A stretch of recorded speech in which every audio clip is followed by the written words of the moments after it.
뭐 예의 없이 올라오셨으니까 중간에 나오시면 목내로 우리 김영기 교수님께 함께 인사를 드리도록 하겠습니다. 차렷 경례. 고맙습니다.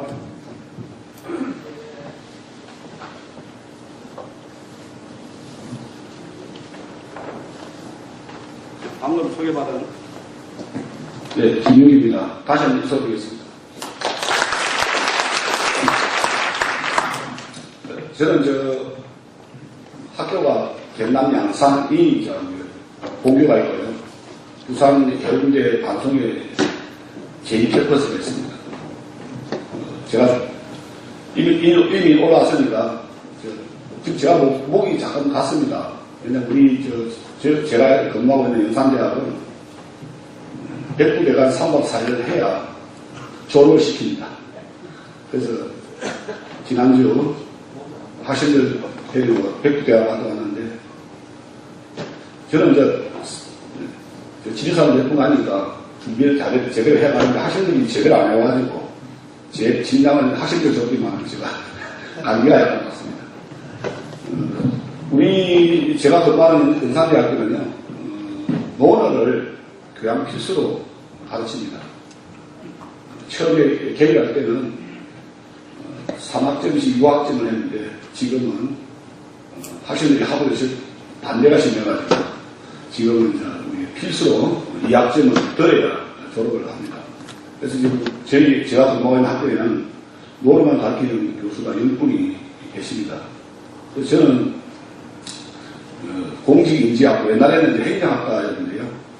법률학과하고 행정학과를 합해서 공직인지학부로 이렇게 해서 제가 거기에 근무하고 있습니다. 저는 사실은 이 대구에 있는 대구마당에 왔습니다. 대구마당에 나왔는데요. 사실은 제가 이 성균관대학교 유학대학을 가게 된 결정적인 동기는 고등학교 때 최유력 교장 선생님께서 월요일만 되면 아침 조회 시간에 그 땡빛이 있잖아요. 꼭 노래 한 분씩 읽어주셨어요. 그 설명을 해주시는데 그게 사실 저는 원래 고등학교 때까지는 공부를 이과를 했습니다. 제 고향이 경남 합천인데요. 사실 저는 농대를 하고 싶습니다. 그런데 우리 아버님께서 농대가 내 눈에 흐리게 하시면 농대를 못 간다. 그래서 갑자기 저는 농대를 가려고 했는데 못 가게 하니까 그러면 대한민국의 유일한 학과는 무슨 학과냐. 보니까 두 개가 오더라고요. 동국대 불교대요. 그 다음에 성균관대 유학대학. 그래서 제가 좀 조석했는지 고등학교 선생님 모르게 술 많이 먹거든요. 근데 이 불교 학과를 가면 술도 못 먹고 장가도 못 가고 그래서 다 할 수 있는 게 유학인 것 같아서 유학과를 갔습니다. 사실은 제가 유학을 공부하면서 전혀 기분이 안 되는 줄 알았는데 가다 보니까 유학은 기본적으로 한문을 많이 해야 되더라고요. 그래서 이제 개인적으로 한문도 배우고 지금도 저는 일요일, 토요일 되면 아직까지 한문을 배우는데 한문은 끝이 없는 것 같아요. 내가 항상 우리 자식한테 이야기하는데 내가 아버지가 한문 공부하는 만큼 영어를 했으면 영어 박사가 됐었기 때문에 아직까지도 한문은 모르는 게 너무 많다. 이렇게 생각합니다. 그래서 이제 대학교 가서 대학을 가다 보니까 이제 뭘 전공해야 되는가 하는 게 전공의 문제가 생깁니다. 그래서 저는 실학을 전공하기로 했고 그래서 실학을 중에서 또 뭘 하느냐. 제가 이제 영남 사람이고, 그러니까 그 영남 남인, 그 갱신체험학과가 남인 유학자, 남인이거든요. 그걸 하려고 하다가, 이왕 좀 다른 걸 한번 해보자. 그래서, 우리 홍대홍 선생님은 서희 노령계입니다. 제가 지금도 1년에 한 5번 정도는 백사 이우선 교수님을 뵀는데, 이분이 맨날 물어요. 왜 김구는 남인을 전공하지 않고 노론을 전공했느냐 합니다. 그런데 사실은 그 전공하다 보니까 좀 매력이 있더라고요. 그래서 제가 이 박사학위 논문도 북학사상연구원에서 아까 말씀하셨던 홍대영 선생, 박지원, 박재가 이 세 분을 아우러서 북학사상 논문을 썼습니다. 그걸 하다 보니까 이제 제목이 되었고요. 그리고 요즘 보니까 요즘은 시락보다는 다시 우리 좀 선진 유학이라든지 이런 데서 관심을 가지고 또 한편에 우리가 연말선초 그런 쪽에 요즘 제가 관심을 가지고 공부를 하고 있습니다. 뭐 오늘 홍대영 선생은 제가 공부한 만큼만 말씀드리도록 하겠습니다. 그래서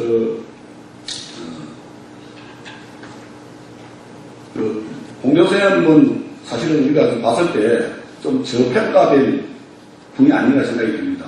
그냥 북학파 하면은 북학파의 거장을 갖다가 박지원 선생님으로 많이 이야기하는데 우리 북학파의 이론적 토대를 마련하신 분이 홍대영 선생이라고 보시면 됩니다.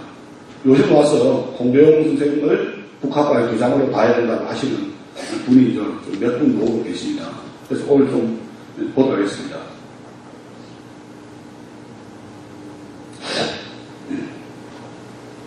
오늘은 주제는요, 평균주의시간과 종말사상이고, 강연은 18세기 조선에서 했던 당시 시대상, 또 홍대영 선생이 과학사상을 통해서 당시 지식인들에 던지고 싶은 메시지는 뭔가, 그 다음에 이러한 메시지를 통해서 홍대영 선생이 희구할 세상은 어떤 세상이었는가를 알아보도록 하겠습니다. 그냥 제가 강의를 잘 못한다고 컨설팅을 받았는데 처음 이런 걸 한번 하는 것이 좋다고 해서 한번 해봤습니다. 그러니까 홍대영은 조선기 북학파에 살아면서 북한의 이론을 수립했다. 오겠습니까? S겠습니까? O입니다. 그죠?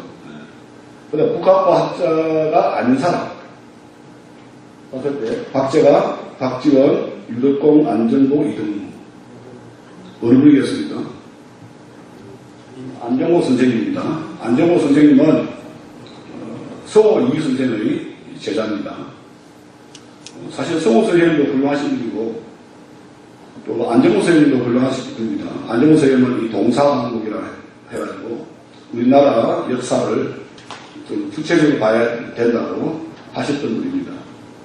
사실은 크게 백사 이무성 교수님께서 우리나라 이제 실학을 3대 학으로 나누셨거든요. 첫째는 이제 경색치료학과, 두 번째는 이용구생학과, 세 번째는 이제 실사구시학과가 있습니다.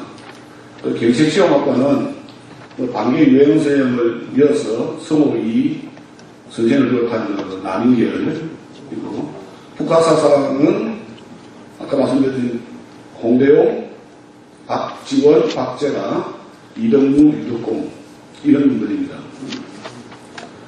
그 다음에 이제 실사구시학과는 흔히 이제 우리가 추사 김정희 선생 그런 거죠. 그래서 사실은 이 특이하게 경색치료학과는 남인계열입니다. 남인계열이고 이분들은 주로 시골에 언더에서 그렇기 때문에 시골에 계시기 때문에 주로 토지 문제에 관심이 많았던 겁니다. 그래서 경색치료학과는 주로 이제 제도개혁론에 관심이 많았고 그런 쪽에다가 집중해서 했는데 그래서 이 북학과는 서인입니다. 또 서인에서도 그 당시 권력 실세인 노론이거든요. 노론계열이고 노론계열은 주로 거주지가 서울입니다. 그러니까 이분들은 주로 서울에 거주하면서 그걸 많이 보시는 거죠. 쉽게 말하면은 서울에 계시다 보니까 사무의 발달 이런 쪽에 많이 관심을 가지고 상공의 발전에 대해서 주로 많이 이용하십니다. 그래서 이용, 그러니까 이롭게 이용해 써서 백성들의 삶을 급하게 하자는 이용구시를 타방을 합니다. 거기에 비해서 이제 김정희 선생 같은 경우는 주로 고전을 통해서 실사구시입니다. 실제에 대해서 옳은 것을 구한다. 그런 의미에서 북한산 진흥한 순수리도 최초로 밝힌 분이 주사 김정일 선생이고 합니다. 근데 사실은 이 주사 김정일 선생은 박재화 선생님의 제자입니다. 그러니까 실사고시학파는 기본적으로 북학파의 맥락을 이었다고 이해하시면 될 것 같습니다. 오늘은 이렇게 5가지를 나눠보겠습니다. 첫째는 생애와 저자, 두 번째는 홍대웅 선생의 가장 핵심 사상이라는 과학사상, 그 다음에 평등주의 중화사상, 그 다음에 사상사적 의, 이렇게 차이를 보도록 하겠습니다. 제가 그림 몇 장을 가져왔습니다. 이거는 아담 샬과 홍천입니다. 그 옆에 게 홍천인데 홍대웅 선생님이 만드신 겁니다. 현재 이거는 숭실대학교 박물관에 보관되어 있습니다. 그리고 요새말은 지구공하고 또 약간 다릅니다. 사실은 이게 보면은 홍대웅 선생님이 물론 지구가 동글다고 우리나라에서 최초로 말씀하신 분은 대독 김성문 선생님입니다. 그런데 김성문 선생님보다 한 번 더 나가서 지구는 돈다고 하셨고, 또 그뿐만 아니라 무한 우주설을 주장하셨던 분이 홍대웅 선생님입니다.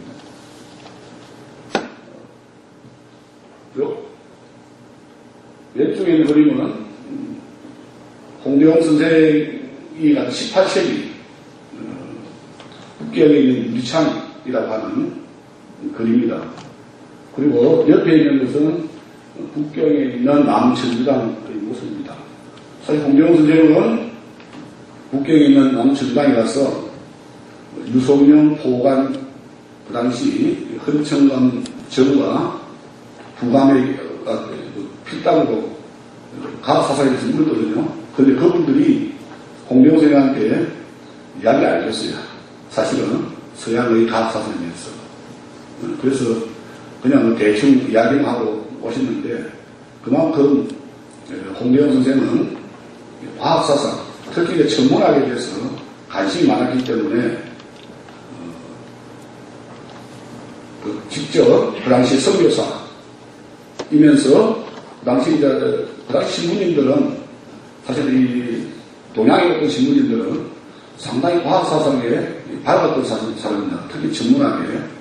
그런 분들을 통해서 동양의 그걸 통해서 동양의 이제 천주교를 전파하려고 하는 그런 목적도 있었다고 할 수 있습니다. 제가 꼭 강의하잖아요. 요새 한시를 한 수 이렇게 먼저 이야기합니다. 이건 홍대웅 선생이 엄철교에게, 엄철교에서 엄성이라는 분이 있습니다. 아까 제 앞에 있었던 그림 있잖아요.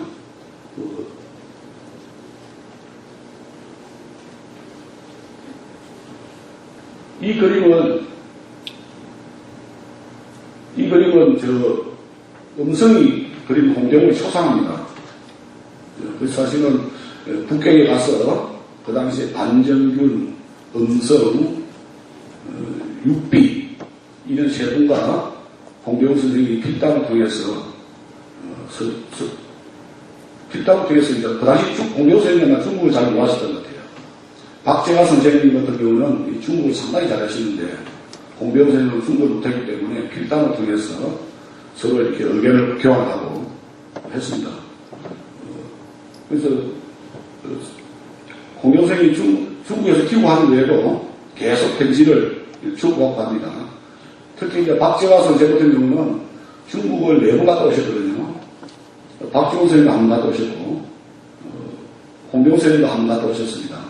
사실은 이 북학과의 학인들은 중국을 최소 한 번 이상 갔다 오신 분이고, 또 자기들이 그 당시 북경의 실상을 정확히 보고, 그래서 우리가 중국을 오랑캐라 해서 무시할 것이 아니라 배울 건 배워야 된다.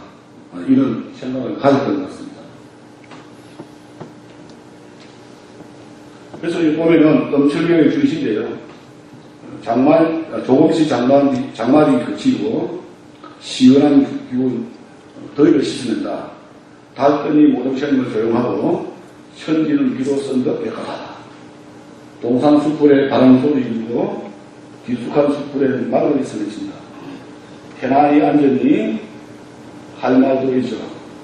옷깃 푸르해지니 번뇌가 사라진다. 이 속에 깊은 깨달은 있건만 참 뜻을 함께할 사람 그 누구인가. 그러니까 북경에 있는 음성하게 참 내가 내 마음을 속 시원히 터놓고 이야기할 사람이 없다는 것을 간접적으로 나타내는 겁니다.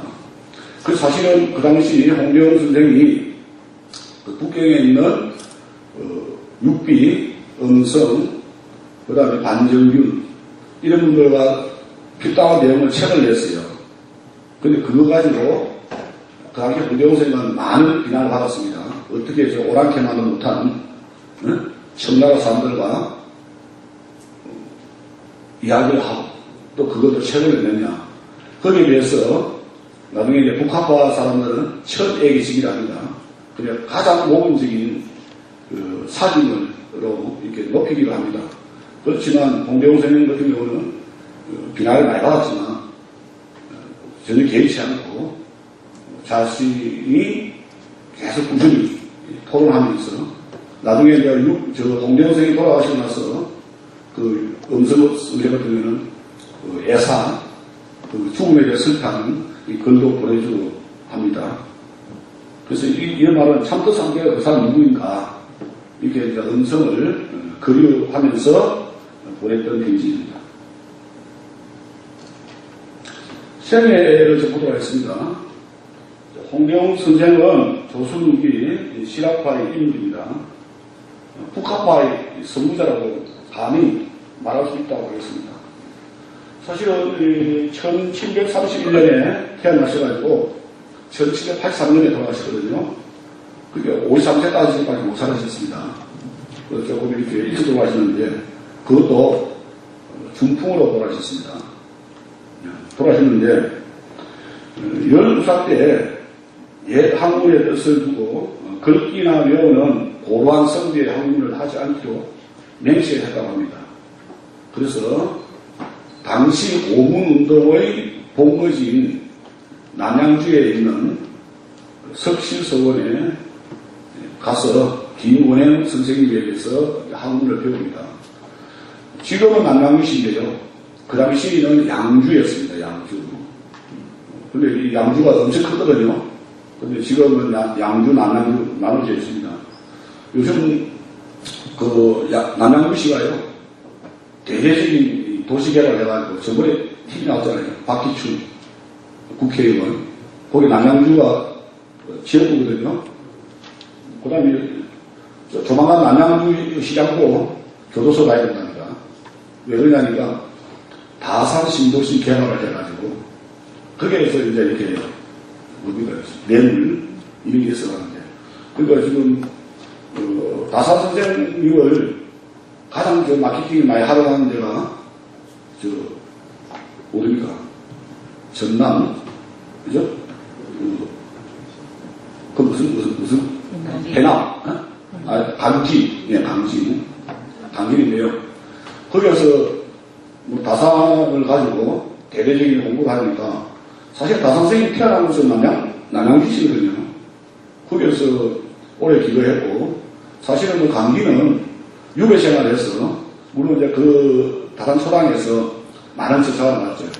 다산 선생님의 저서는 약 542권인가 3권인가 됩니다. 하도 많아가지고 하는데 아마 역사상 개인 저작으로는 다산 선생님의 저작이 제일 많다고 합니다.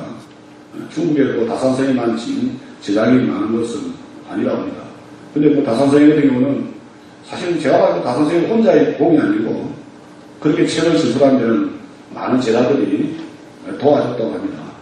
그러니까 다산 선생님이 말씀하시면 그걸 문집에서 발췌하는 제자가 있고 그걸 이렇게 또 다시 나열하 어떻게 해라면 그걸 하는 제자가 있고 또 그걸 또 선생님이 부르면은 그것도 빨리 초소 쓰는 제자가 있고 나중에 쓴 초서를 가지고 또 다시 점수로 쓰는 제자가 있고, 그걸 다 보고 다시 이제 다선생이 수정하면은 그걸 다시 이제 정본으로 이렇게 만드는 제자가 있었다고 합니다.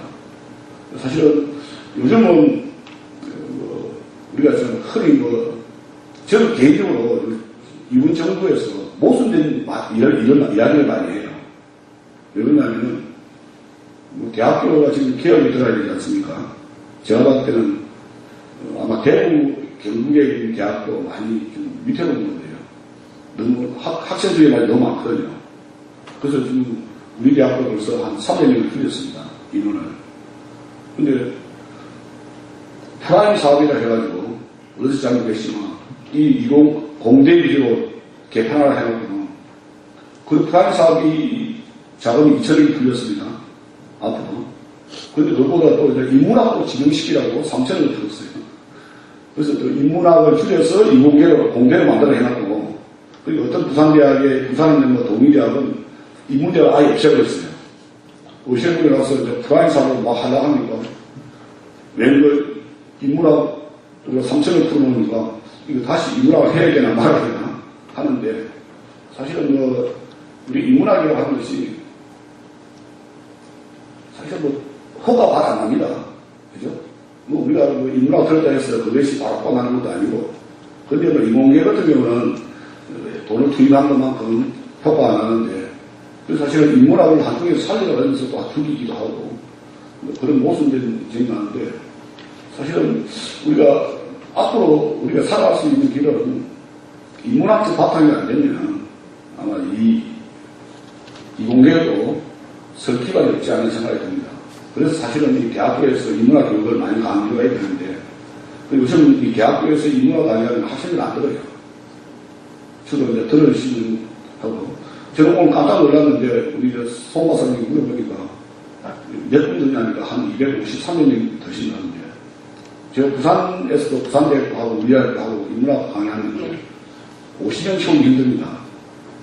그래서 확실히 경북이라고 하는 것은 경북, 대구, 역시 옛날에 인문학 본산이 아니라 생각이 듭니다. 사실은 부산 사람들 물어봤어요. 왜 안 되냐 하니까, 좋은 거는 아닌데, 우리가 뱃사람들이 뭘 들으면 알겠습니까? 자기 스스로가 뱃사람을 하는데, 사실은 요즘 이제 각 지방자치제마다 그 어떤 훌륭한 학자가 있으면 그 학자를 이렇게 마케팅으로 활용하는데, 그래서 강진이 가장 잘하는 것 같고. 근데 사실은 난양주시는요, 다산에 태어났지만, 거기는 다산을 높이는 게 아니고, 다산 이름만 따가지고 신도시를 만드는 걸 해요. 그러니까 쉽게 말하면 마인드가 좀 다른 것 같습니다. 그러나 어쩌나 하면 일단 다산 신도시가 생겨가지고 다산은 이름이 드러나는 것은 좋다고 생각이 듭니다. 사실은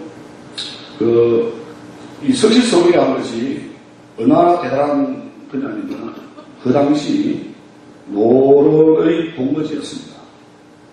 지금은 흠성대원군이 그걸 사회서울이거든요. 그 석실서울은 원래는 김상헌, 김상용 행제를 모셔뒀던 서울이었습니다.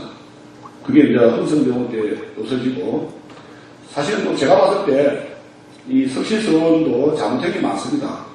왜냐하면 김씨는 안동기씨만 쫙 배양했거든요. 근데 흠성대원이 봤을 때 이게 개인 서울 아니냐 할 정도로 배워갔습니다. 왜냐하면 김상용, 김상헌 두 분 너무 유명하신 분이잖아요. 그죠?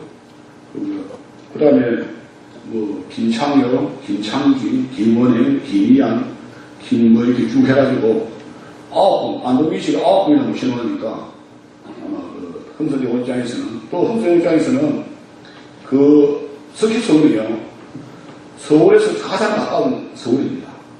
도봉서원하고 석실서울이.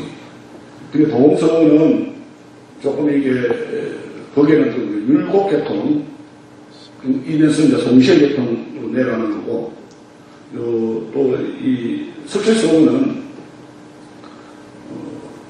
노론이면서 영남하고 기호하고 절충하는 팽개를 띄고 있습니다. 원래 이제 이 김원영 선생의 아버지가 김창협입니다. 근데 이 김창협 선생은 자식이 없었어요. 원래 김원영 선생은, 김원영 선생은 원래는 김창집의 아들입니다. 그런데 이제 동생인 김창협의 자식이 없기 때문에, 김원영 선생이 뭡니까? 그러니까 양자로 한 거죠. 그래서 나중에 이 김창집이 노론 사대신의 한 사람으로 목숨을 잃고, 그 아버님 김선행, 그러니까 김원영의 형님 김선행도 같이 이렇게 사살당합니다. 그런데 이분은 이제 양자력적이기 때문에 목숨을 부지하고 있었습니다. 그런데 이 석실서원은 원래 이제 김창협, 근데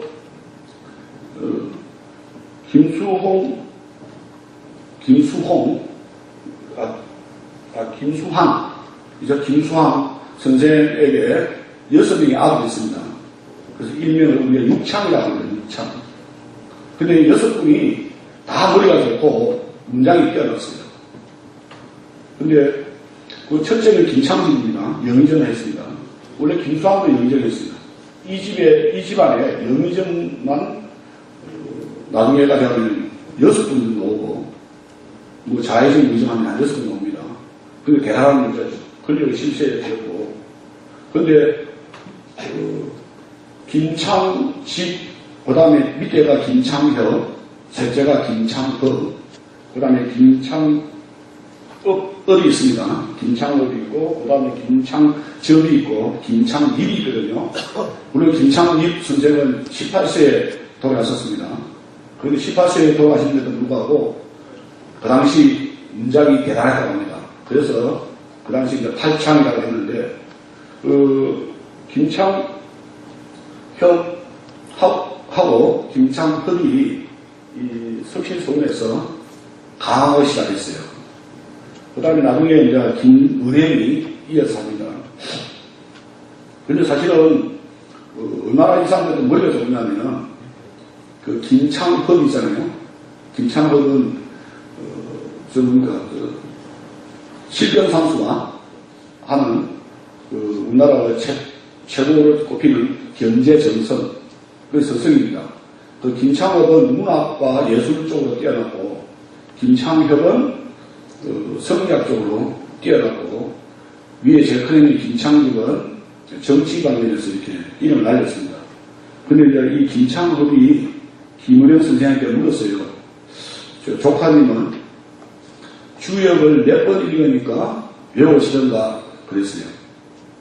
그래서 김은영 선생님이, 선생님, 삼촌이잖아요. 삼촌. 저는 4번 읽으니까 주역이 다 외워진다고 했어요. 4번. 저는 주역을 몇 번 맞는다는 무슨 말인지 모르겠습니다. 근데 김창업 선생님이 뭐라 한 거 아니에요? 그거 2번 읽고 외워야 되는데. 그죠? 근데 주역을 2번 읽고 달달 외울 정도 돼야 된다, 이겁니다. 그 조카가 머리 나쁘다고 하는 거죠. 그러니까 그 정도로 집안이 머리가 뛰어났던 집안인 것 같습니다. 근데 25세 때 홍경석이 연암 박지원 선생과 교유하게 됩니다. 이를 계기로 해서 사동서관 부장과 사동서관인 이동무, 박재가 읽었고 서리수와 교유를 합니다. 사실은 이 박지원으로 인해서 사동서관하고 홍대영서관하고 이렇게 교류하는 계기가 됩니다. 이 중에 이동무, 박재가 읽었고는 서울 출신입니다. 서울. 그러니까 그 당시 너무 이렇게 우수한 인재인데 서울이랑 그 신무상 문제 때문에 해석기를 못 나니까 정유조께서 규장과 요새는 국립도서관입니다. 왕립도서관에 요새는 뭡니까? 사서 비슷하게 이렇게 했죠. 그래서 사실은 이 박재화 선생은 나중에 그 무예도고 통지도 만들고 합니다. 그리고 30세 때 이 동곡, 요즘 말하면 저 나중이다, 나중. 동곡에 사는 석당 나경적과 혼천이 제작에 착수해서 1년 만에 완성했어요. 그런데 이 혼천이가 너무 크고, 아까 보셨던 게 너무 크고, 또 시끄럽고, 해가 지고, 또 복잡하고 해서 간편하면서도 정교한 혼천을 만들었습니다. 물론, 이때는 나경적 선생뿐만 아니라 나경적 선생의 제자인 안철이라는 사람, 이 세 사람이 모여서 만들었습니다. 그런데 이 비용이요, 요즘 그 당시에 한 5만 문이 떴답니다. 5만 문. 학교 단위로 5만 문인데 요새 인터넷 쫙 쳐봤어요. 1문이 도대체 얼마인가 물어보니까 현재 쌀값과 그 당시 쌀값을 비교해보면 그죠? 1문이 700원이랍니다. 그러면 3,500만이 들었어요. 근데 이게 홍대웅 선생님이 진짜로 사상가지 과학자는 아니거든요. 근데 이제 아들이 천문학에 관심이 많으니까 아버님이 요즘 말하면 3,500만 대주입니다. 그죠? 저는 아들내미가 대접하면 절대 안 대줍니다. 그죠? 근데 그만큼 아버지가 자식한테 아낌없는 그죠? 신뢰를 하고 투자를 했다고 할 수 있습니다. 그래서 이걸 만들어서 천안에다가 자기 집 옆에 농수가에다가 설치해놓고 했다고 합니다. 그러니까 3,500만 원인데 아마 어떤 분은 훨씬 더 많은 비용일 것이다. 요즘 우리 쌀값이 많이 내렸잖아요. 저는 안 하거든요. 그래서 뭐 어떤 분은 한 6, 7천만 원 들지 않았나 이런 생각이 듭니다. 35세 때 서장관인 삼촌의 추천으로 홍억입니다. 홍억이라고 삼촌의 추천으로 1765년 11월 2일 중국 연행에 올라서 1년에 5월 2일 6개월간 이렇게 여행을 갑니다. 그러니까 이 돌아와서는 다음은 연기를 썼습니다. 그런데 어머니를 위해서 얼백 연행록이라고 하는 한글문을 썼습니다. 그러니까 자기가 보았던 중국의 문물 이런 것을 어머니에게 다 설명할 수 없으니까 그걸 어머니가 읽을 수 있도록 원래 한자로 써 있는 것을 한글로 다시 이렇게 했다고 합니다. 그리고 43세 때 의사문답과 주례서명을 지었고 44세 때 세자 이기사 시집 조국군 배설을 받았습니다. 그리고 이후 17개월간 영조의 만명을 대비한 정조를 가르치셨습니다. 근데 사실은 홍경우 선생님은 몇 번 이 배설 가을시험을 쳤어요. 그런데 떨어졌습니다. 제가 아시는 분이 한 분 계시는데요. 지금 영남대학교 법학전문대학원 교수님 하시는데 이분이 서울대학교 법대 수수로 들어갔대요. 졸업할 때 수수로 졸업했어요. 그래서 사법고시가 안 됐습니다. 그래서 서울대 법대가 생긴 이래 뭘 합니까? 아주 그러니까 서울대 법대에 수습 들어가고 수습을 졸업하면 다 사법고시 합격하는데 이분은 안 됐대요. 그래서 내가 왜 안 했냐고 물었습니다. 옛날 우리 같이 공부했거든요. 그리고 이분은 앞에 걸 안 쓰면 뒤에 걸 못 쓴대요. 성격이. 그러니까 사법고시는 뒤에 서술 문제가 점수 많은 거 있거든요. 근데 그게 아닌데요. 앞에 1번부터 쓴데를 가야 되는데, 근데 1번은 잘 쓰는데, 나중에 제일 마지막 점수 큰 거, 27장에는 한 2수밖에 없습니다. 그러니까 성격 타입이 없습니다. 근데 그분이 학자로서는 아주 훌륭한 분입니다. 그러니까 아주 꼼꼼하고 하다 보니 하는데, 이 홍교수에도 한 5번 시험을 치는데, 통과 안 됐어요. 그런데 이 사법고시, 그건 옛날에 그러잖아요. 옛날에 그 과거 시험에, 제가 자꾸 찾아보니까 가장 많이 합격한 사람이 율곡 이선생이더라고요. 그것도 9번, 자원고치 했잖아요. 물론 뭡니까. 쉽게 말하면 진사시 이런 거 다 됐어. 했는데, 그것도 9번 다 가고 시험을 자원고치를 했는데, 홍 교수님은 5번 치는 게 되지 않았습니다. 그래서 나중에 홍대영 선생이 이망경륜이라는 책에서 과거 시험의 무용론을 주장하기도 합니다. 그래서 이제 음보로 들어가시고, 그래서 성공감, 간여, 사안부, 관찰, 개인 행각, 여기 있습니다. 그리고 53세 때 영천군수를 지내다가 어머니 봉양을 위해서 사직하고, 이에 10월 20일, 쉽게 말하면 중풍으로 갑자기 별세했다고 합니다. 그럼 우리가 저작에 대해서 보겠습니다. 홍대영성에서 가장 중요한 저작은 의사문답입니다. 의사문답은 그 제목이 말하는 바와 같이 의사에서의 문답이라는 뜻입니다. 이때 이제 의사는 조선과 중국의 국경에 있는 의무여산의 약자입니다. 이 책의 주요 내용은 세속적인 허례 의식과 공개공담의 그 원래는 허자의 무덤에 대해서 새 지식을 가진 실학적 인물인 실용이 대답하는 문가체의 철학 소설입니다. 쉽게 말하면 이 속에는 철학뿐만 아니라 그 다음에 아까 말씀드렸던 우리가 중화사상, 평등사상 이런 것이 다 내포되어 있습니다. 크게 이제 이 책을 보면 자연관, 인간관, 역사를 볼 수 있는데요. 이 세계는 이제 기로 이루어져 있고 이를 바탕으로 우주론에서는 지구설, 자전설, 무한우주설을 주장합니다. 또 인간관에 있어서는 인간 중심의 예교문화를 부정하고 인성과 물성이 같다는 인물성 동론. 원래 홍대영 선생은 서리 모욕계입니다. 그러면서도 인물성 동론을 주장하는 낭룡계에 속한다고 했습니다. 이것은 나중에 다음에 뒤에 와서 설명하겠습니다. 그 다음에 역사설에 있어서는 지구설을 근거해서 중화와 오랑캐는 한 가지다. 화리일약의 세계관을 주장했습니다. 자, 두 번째 중요한 게 이마경륜입니다.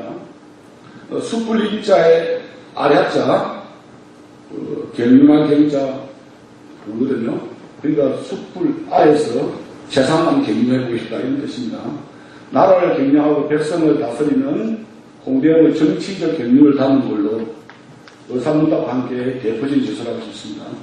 특히 이제 행정조직에서는 통치기구, 관제, 전제, 교육, 인사제도, 군사, 용병, 통치인력에까지 구체적으로 제시된 정치개혁 사상이고, 이 홍대영 선생은 이 이마경륜에서 행정조직을 9도로 나눠요.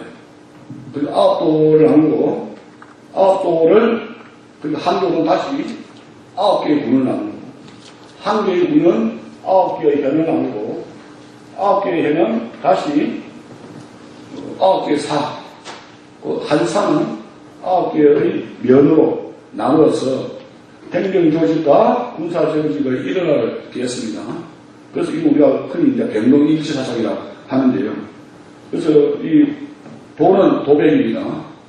그 다음에 군은 군수가 아니고 수치입니다. 직기 숫자 5째 수치고, 현은 행감, 사는 사장, 면은 면이 이렇게 하는 겁니다.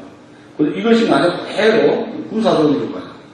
그래서 군사조직에 있어서 홍대영 선생은 군대 군사를 100만 명을 유지해야 된다고 했습니다. 그러니까 한도에 10만 명씩. 그러니까 9개의 도니까 90만이잖아요. 그러면 이 중앙에 경도에 10만 돼가지고 100만 명을 유지해야 된다고 했습니다. 또 홍대영 선생이 있어 특징이 면에 각 면마다 학교 하나씩을 둬가지고 누구나 8세 이상이 되면 모두 학교에 보내야 된다고 했어요. 쉽게 말하면 의무교육을 주장했습니다. 그리고 특히 이 이마경륜에서 몰고 먹는 사족을 버려야 된다고 했습니다. 그러니까 엉키기 쉬워서 사민에 속하지 않고 놀고 입고 놀고 먹는 자는 관에서 현무로서 다스려야 되겠습니다. 그래서 모든 백성들이 일자리를 가지는 만민계로 사상을 주장했고, 또 특히 홍대영 선생은 유수원 선생의 사상을 이어받아서 사민을 신분이 아닌 직분으로 이해했습니다. 직분. 그러니까 산호공상을 신분으로 이해하는 것이 아니고 직분입니다. 직분. 그러니까 선비에 속하는 사람, 그 다음에 농업에 속하는 사람, 상업에 속하는 사람, 보업에 속하는 사람. 그리고 우리가 산호공상 있으면 원래 이제 선비학교 세계에서는 사가 제일 낮고 제일 이제 하층이 상이잖아요. 그런데 홍명생은 그걸 차서로 두지 않고 직분을 봤다는 것이 큰 특징이라고 할 수 있겠습니다.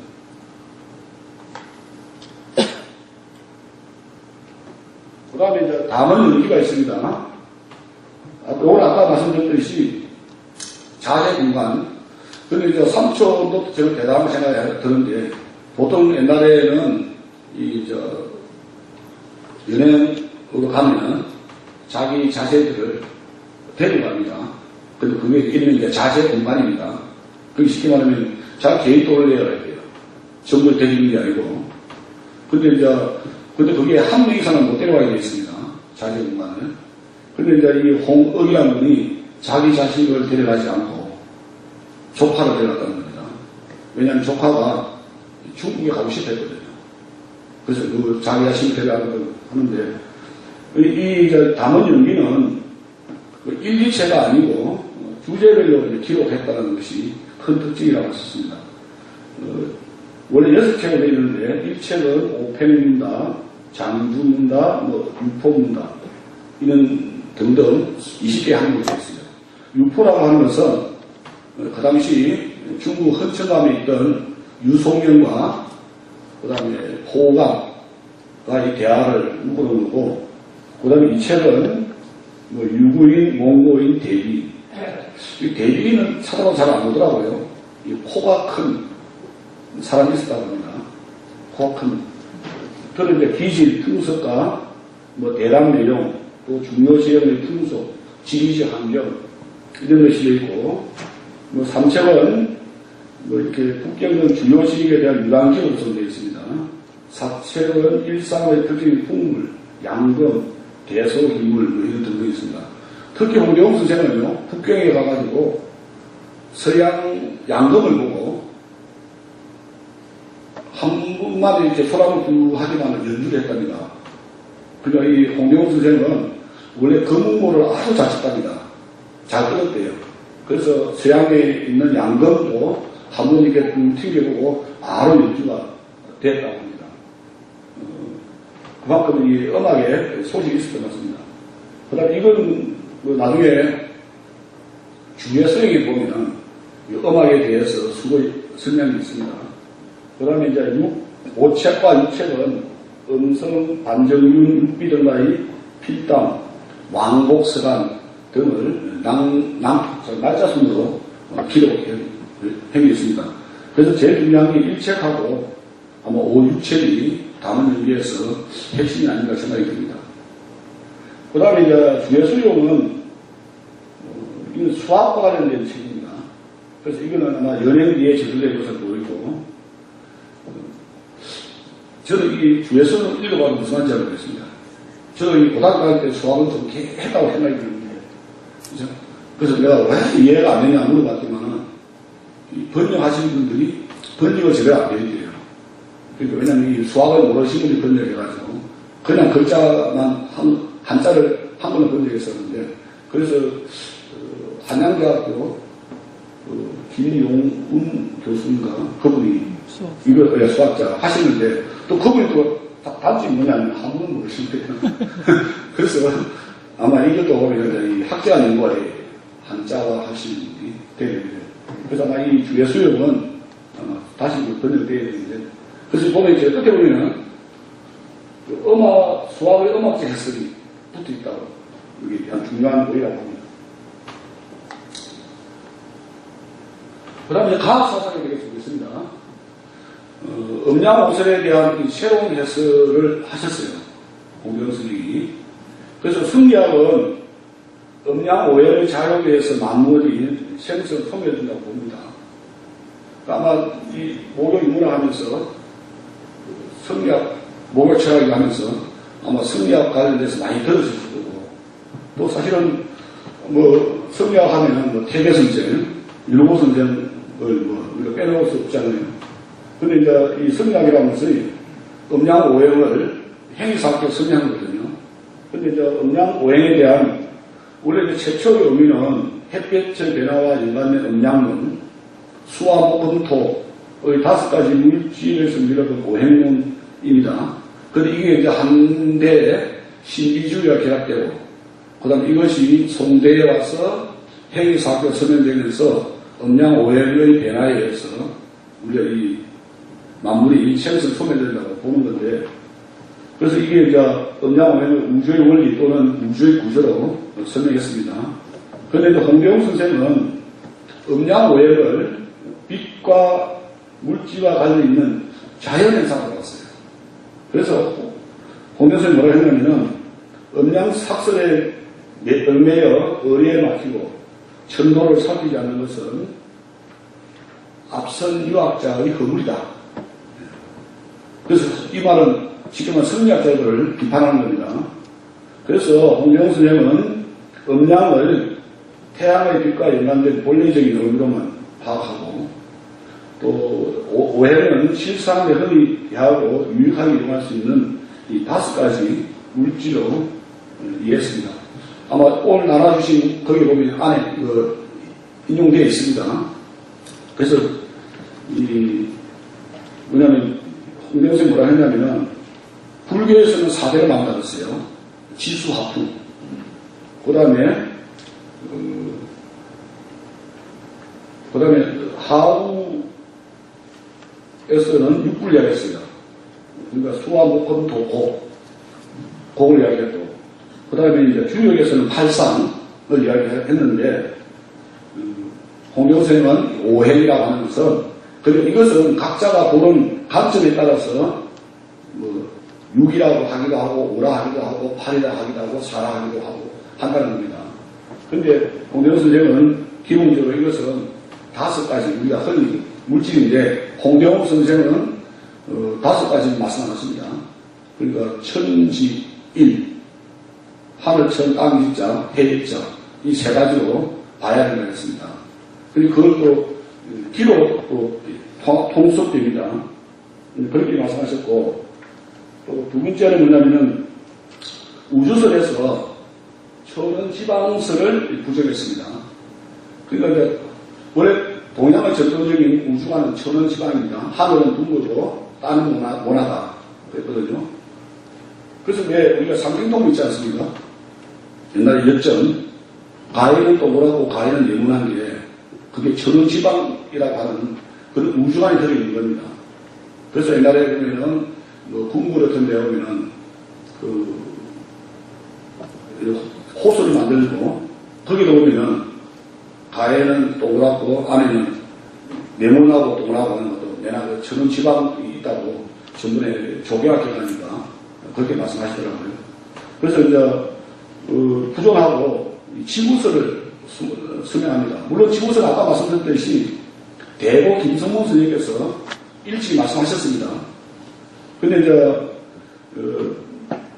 홍대웅 선생은 일식과 월식을 가지고 지구가 둥글다고 설명했습니다. 자, 달이 해를 가져올 때 일식이 되는데 가려진 채가 둥근 것은 달의 채가 둥글기 때문이다. 그러니까 쉽게는 이게 비쳤을 때 이게 동그랗게 있는 게 둥글기 때문에 그렇다는 것입니다. 또 땅이 해를 가져올 때 월식이 되는데 가려진 채가 둥근 것은 땅의 채가 둥글기 때문이다. 그러므로 월식은 땅을 그린다. 월식을 보고도 땅이 둥근 줄 모른다면 이것은 거울로 자기 얼굴을 비추면서 그 얼굴을 분간하지 못하는 것과 같은 어리석지 않느냐. 그러니까 월식과 다식을 보면은 충분히 알 수 있는데 그걸 가지고 계속 땅이 모나다고 하면은 안 된다는 거죠. 근데 서구 이슬에도 땅이 둥글다고 이야기했어요. 그렇지만 공장에서 전행 건의가 있기 때문에 나는 확정지어서 말할 수 없다. 이렇게 얘기했습니다. 성인이 하늘이 굳건하다고 이야기했는데 내가 그걸 반박하지 못하겠다. 이렇게 얼룩무리게 말았는데 홍대웅 선생은 둥문을 얘기했고 또 둥문뿐만 아니라 다운 스스로 뒀다. 지전서를 출간했습니다. 또 둥문 사무는 못 돌며 포탄보다 빠르다고 이야기했습니다. 사실은 이 포탄 대저 땅덩어리는 빙빙 돌아 하루에 한 바퀴를 돈다. 지구 둘레는 9마일이고 하루는 12시간이다. 옛날에는 2시간씩 있잖아요. 그죠? 그러니까 이 그 운행에 따른 9마일의 넓은 둘레를 12시간 안에 도니 그 운행의 빠름은 전등보다 빠르고 포항보다 더 빠르다. 그랬어요. 근데 지구의 자전 속도가요. 시속 1667km입니다. 시속. 그럼 우리가 이 차가 빨리 가면 얼마나 갑니까? 보통은 뭐 빨리 와서 160, 안 빨리 들어요. 그죠? 우리 아들내미가 26살 때 아버님 자동차 얘기하면서 차를 빌려고 하더라고요. 그 제 차가 헐만 차인데 세상에 스티커가 6살 바뀌었어요. 차 한 번에 보면 189km. 도대체, 야, 나는 아무리 밟아도 130km 안 나왔는데, 니는 어떻게 밟았길래 189만 나왔냐, 하니까. 내리막길에서 쫙 밟았는데 잘 나가던데. 하던데. 그래서 그때 내가 30명이 줬어요. 6장을 끊기는데. 그러니까 친구들끼리 막 이야기하면서 가면 내비도 안 듣고 막 하다 보니까 됐는데. 그러니까 그게 빨리 가는 거잖아요. 근데 이 지구의 자전속도는 시속 1667km랍니다. 되게 빠른 거죠. 그런데 이제 포탄보다 빠르다는 것은 조금 이제 엉터리입니다. 그런데 사실은 이 폭탄의 그 시속은 시속 5,400km입니다. 그러니까 엉터리죠. 홍대웅이. 그런데 미사일보다는 지구 속도가 빠르답니다. 미사일은 느려요. 속도가. 그거는 미사일 시속 720에서 1080km랍니다. 미사일이죠. 그리고 우리 미사일 가면 보이잖아요. 포탄이 픽 하고 없는데. 그러니까 사실은 이것도 어느 정도 과학적으로 맞다고 이야기하시더라고요. 그 다음에 이제 더 중요한 거는 이 무한우주를 수행했다는 겁니다. 지구가 세계의 중심이 될 수 없고 무수한 우주가 있다고 보는 겁니다. 은하는 여러 세계를 묶은 한 세계로 공중에 두루두루 한 큰 대들이 있는 것이다. 그 속에 많은 세계의 수요가 몇천몇만이 되는 바 해와 지구 등의 세계도 그중 하나의 뿐 하늘의 큰 세계다. 그러나 지구에서 볼 이와 같을 뿐 지구에서 보는 이 외에도 은하 세계 같은 것도 몇천 몇만 매력이나 되는 줄 알 수 없으니 나의 조그만 눈에 의해서 갑자기 은하가 가장 큰 세계라고 말할 수 없을 것이다. 이렇게 이야기했습니다. 그리고 홍대웅 선생이 살았던 당시에는 구중천, 12중천을 믿고 있던 시대에 이렇게 무한 우주설을 수행했다는 것은 대단한 발상이라고 한답니다. 특히 있잖아요. 이걸 통해서 지구 중심설을 부정하고 또 그걸 통해서 중국 중심설을 부정했다는 데 더 큰 의의가 있습니다. 홍대웅 선생이 살았던 시대는 중국이 유일하게 세계의 중심이고 우리 한국은 동쪽에 있는 백방이잖아요. 동이죠. 그런데 홍대웅 선생은 지구설 플러스 무한 우주설을 가지고 중국이 세계의 중심이 아니고 모든 나라가 다 각자 세계의 중심이 될 수 있다고 하는 이야기는 그게 이제 쉽게 말하면 이제 아까 얘기했듯이 창조적인 생각이고 그 당시로서는 획기적인 생각이라고 합니다. 자, 두 번째, 이제 실제 평균주의를 보겠습니다. 지구 중심을 부정했어요. 하늘이 가득 찬 별치고 세계로 되지 않는 것이 없으니 성계로부터 본다면 지계도 또한 한계의 별이다. 한량 없는 세계가 본계에 흐려졌는데 오직 이 지계만 바로 중심에 있다는 말은 있을 수 없다. 이 말은 아까 앞에서 나왔던 무한 우주설을 근거로 가지고 이야기하는 겁니다. 근데 이 지구 중심의 불뿐만 아니라 중국 중심의 구성입니다.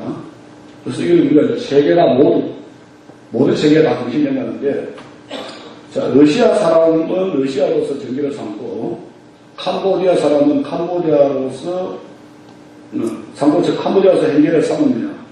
캄보디아 사람은 캄보디아로서 전기를 삼고, 러시아로서 hen계를 삼는다. 또 중국이 서양에 비해 경로의 차이가 180도에 이르는데, 중국 사람은 중국을 전기를 삼고, 서양으로서 도계를 삼으며, 서양 사람은 서양을 전기를 삼고, 중국으로서 도계를 삼는다. 그러나 실은 하늘을 이고 땅을 받는 사람으로서 지역에 따라서 다 그러하니 행위나 도라 할 것 없이 다 정리되어 있다. 요거는 이제 지구설을 가지고 이야기합니다. 이 둥근 지구를 가지고 가운데 점을 찍으면 다 중심이 되는 겁니다. 물론 우리가 북극을 기준했을 때 어디가 다 하는 차이 있지만 그냥 둥근 지구로 봤을 때는 다 세계의 중심이 될 수 있다 하는 거죠. 그런데 그러니까 중국이잖아요. 가운데 있는 나라. 근데 이 말은 세계의 가운데 있는 나라라는 것이거든요. 그런데 그걸 부정하다고 하는 것은, 그 당시로서는 좀 획기적인 발상이 아니었나, 이렇게 이야기할 수 있겠습니다. 홍대웅 선생님에 의하면 지구는 둥글기 때문에 어느 나라든지 모두 지구의 중심이 된다는 겁니다. 그리고 우리가 벤방이라고 스스로 맞춰볼 필요가 없다는 거죠. 또 무한히 많은 세계 중에 지계가 중심이 될 수 있듯이 둥근 지구에서 보면 중국도 세계의 중심이 될 수 없다는 겁니다. 이러한 홍대웅의 인식은 이른바 2000신물의 가치 상도론과 밀접한 관계가 있다고 생각이 듭니다. 이 문제는 뒤에 다시 설명해 드리겠습니다. 2000신물. 써있지 하늘 쓰자죠. 하늘로서 볼시자, 물건을 본다. 그러니까 인간으로서 인간을 보면 인간이 귀하고 사물이 천하다는 거죠. 그런데 사물로서 사물을 보면 사물이 귀하고 인간이 천하다는 얘기죠. 그리고 우리가 이런 사물은요, 아까 우리 사회하신 선생님께서 말씀하셨지만, 홍대웅은 이 박애라고 하는, 범애라고 하는 요새 최근에 발표된 논문을 했어요. 그래서 묵자의 박애의 사상을 이어받았다고 했는데, 그뿐만 아니라 홍대웅 선생은 기본적으로 장자의 추수견에 있는 이도간지라고 하는 그 사상을 이어받았다고 했습니다. 오늘 좀 이따가 다시 좀 설명드리겠습니다. 이런 홍대웅은 과학 사상을 바탕으로 상대적 자기 중심성을 강조했습니다. 그러니까 우리가 중이라고 하는 것은 상대적인 감성이라는 겁니다. 또 이를 사회사상으로 성화시켰어요. 그래서 뭐냐면 화이지분, 중화와 오랑캐의 나눔, 또 내외 지분, 안과 밖의 나눔을 부정하고 하와 이, 내와 외를 상대주의 관점에서 철저하게 구별해가지고 종래의 중무중심적 세계관을 합하는데 지대한 부시를 했다. 이렇게 이야기할 수 있습니다. 그 다음에 이제 이 편연구의 세 번째는 인물성 동물에서 인물군입니다. 우리가 호랑 논쟁에 보면요,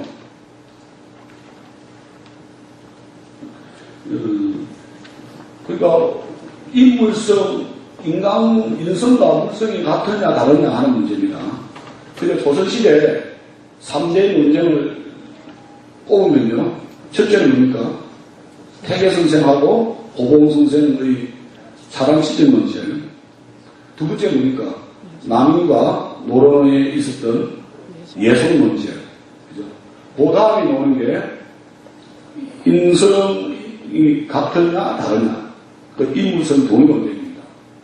그래서 사실은 우리는 조선시대의 참 그걸 통해서 물론 이제 이 두 번째 여성 논쟁 때문에 그 뭡니까 하루아침에 뭐 몰라 하기도 하고 뭐 하지만 그러나 그걸 통해서 이 학술 발전은 많이 되는 거거든요.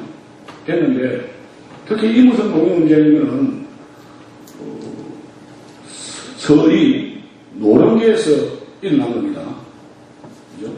그러니까 사단시전 논쟁은 우리 남인계에서 일어난 거고, 그러니까 여성 논쟁은 남인과 서인의 문제고, 그 사실당파 이것들 연구하는 거 참 복잡하대요.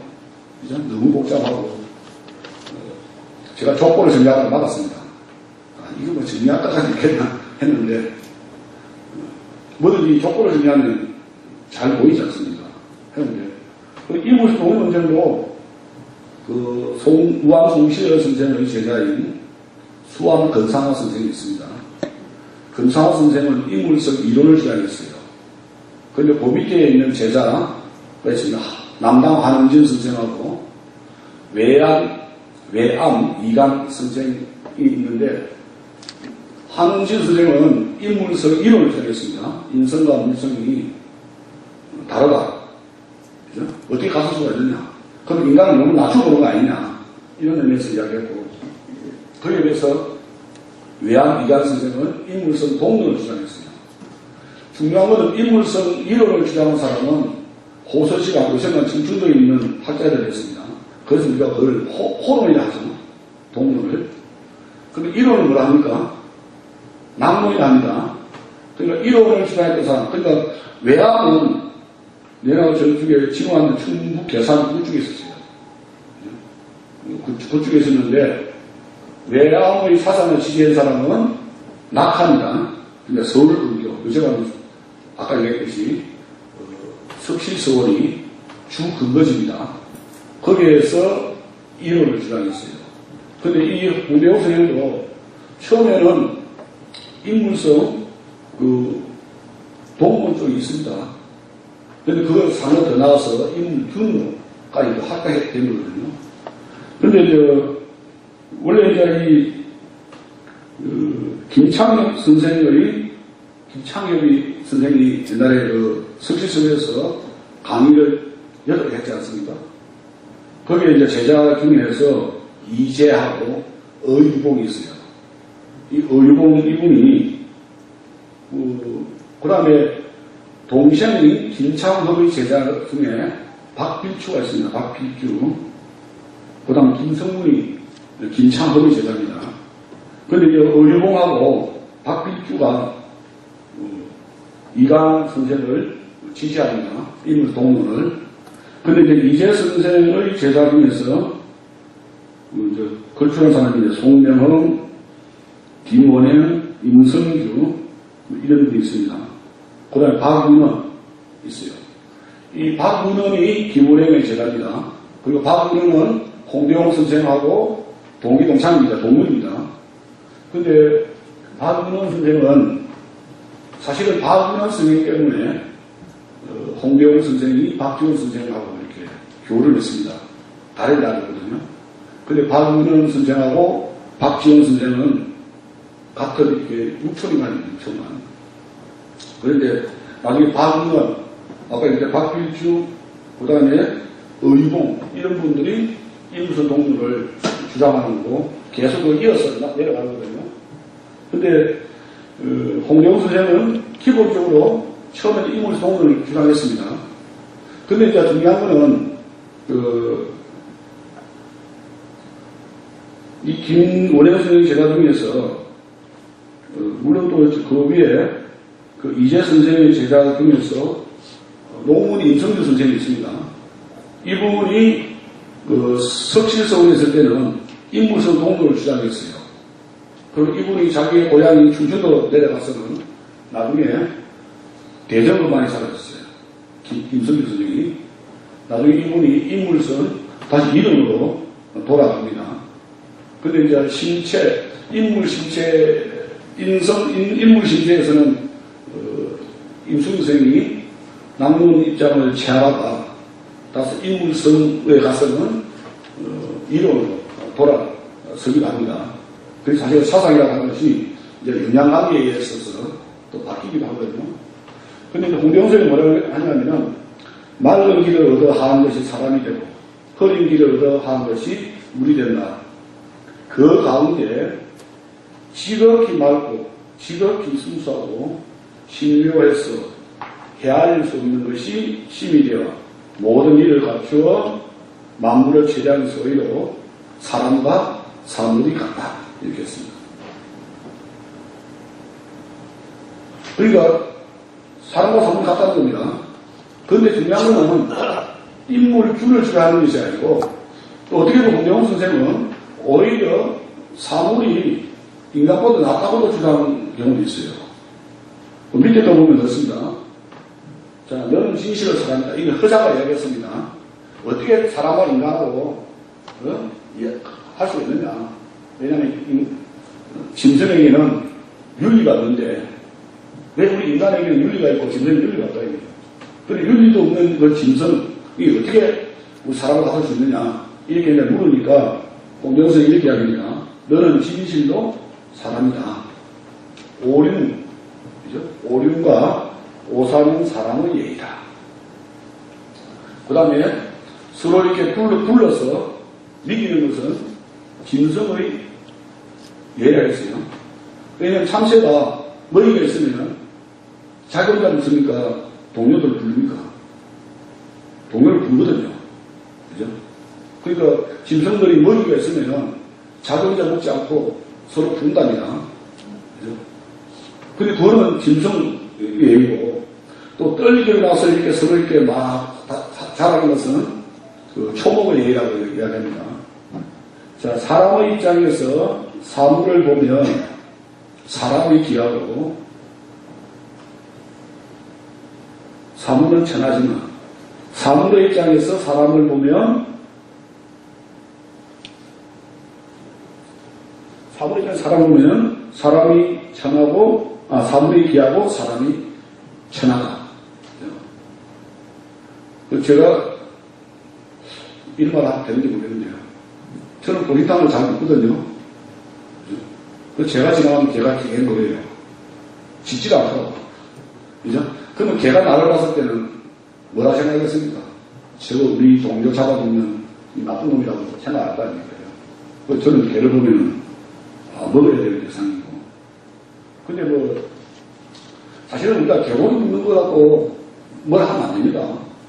지금 우리가 고기가 흔하잖아요. 근데 옛날에는 고기가 귀했거든요. 그러니까 사실은 어르신께서 다 농사 지어보셨잖아요. 농사 지으면서 소 많이 키울 수 있습니까? 없습니까? 못 키웁니다. 그죠? 저는 고향이 개나 한 사천인데, 고등학교 때, 중학교 3학년 때 이제 전화가 와가지고, 고등학교 다니는데요. 저는 중학교 3학년 때까지 개를 해본 적이 없어요. 우리 아버님이 모내기철, 추수철, 무조건 보름 동안 학교 안 다닙니다. 모내기철에는 초등학교 때부터, 우리 아버님은 진짜 얼마나 독한 일인지, 초등학교 5학년 때, 제가 인규거든요. 인규 발음을 못해요. 인구야, 내 선물 사왔다. 그러더라고요. 저는 운동화 사온 줄 알고, 뛰어나왔더니, 뭐 사오는지 아십니까? 시계. 초등학교 5학년 때, 시계를 시장에서 시계를 사오시라고. 너 내일 모레 방학하니까 나무 해라. 처음 나는데. 그래서 진짜 나무하러 가가지고 첫날 제가 손을 이만치 잘랐어요. 이거 시커멓게 보이는 게 이게. 그래서 이게 피가 나니까 겁이 나서 내려왔잖아요. 시계 버리고 나 버리고. 우리 아버님 하시는 말씀입니다. 너 난 이거 입었나 안 입었나? 입었는데 난 이거 말라고 입었나? 그거 찢어가지고 짜매라고 있는 거다. 그리고 우리 어머니가 된장을 더 받아주고 이 된장이 들어가고 시끄러워야 됐어요. 그리고 쪼가내는 거예요. 피를 줄줄 나는데 물론 이제 감았죠. 그 나무 해왔습니다. 내가 그의 나무를 60쯤을 했습니다. 조그마한 거. 초등학교 한 게 얼마나 크겠습니까? 예? 근데 우리 아버님 하시는 말씀이, 네가 이 다음에 잘 살아가지고, 예? 그러면 일 안 하면 되지만, 네가 못 살면 하는 것들이 덩짜리로 치고 먹고 살아야 되지 않느냐. 이런 말 하셨어요. 근데 그 당시는 진짜 싫었거든요. 지금 생각해보니까, 아, 그게 참 오버하는 교육이다. 이런 생각이 듭니다. 왜냐면 요즘 지방대학이 언제 문 닫나 이 생각이 가지고 있습니다.